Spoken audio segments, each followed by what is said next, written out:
بسم الله الحمد لله والصلاة والسلام على رسول الله agaasimaha dalxiiska degmada Afgooye maamulaha dugsiga Simicod macallimiinta ka howlgala dugsiga Simicod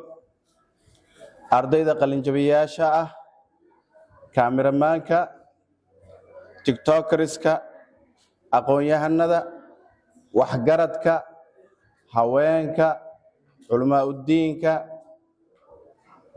dhammaan in Allah intii ka soo qayb gashay mudanayaal iyo marweyn waxaan idinku salaamayaa salaanta islaamka assalaamu calaykum wa rahmatullahi wa barakaatuh aan joogo dufcadii 9-aad waxay ay tahay farxad iyo reereen waxaan leeyahay ustaad Shaafici dadaalkaaga halka ka sii wad annagana waxaan ku nahay garab iyo gaashaan goor kasta iyo goob kasta intaas kadib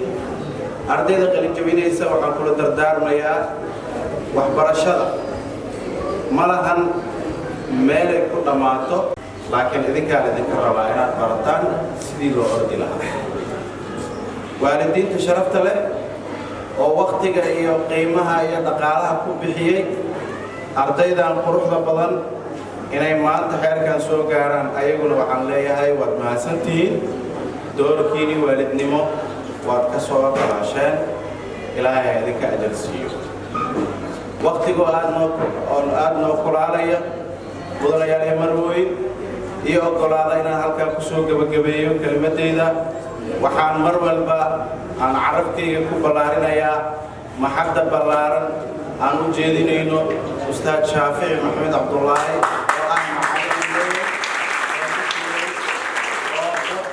deegaanka degmada Afgooye ku soo kordhinaya marna xirfadlayaal kombiyuutarka yaqaana marna ku soo kordhinaya xirfadlayaal caafimaad marna noo soo kordhinaya xirfadlayaal linguistika luqadda ingiriiska ku labisan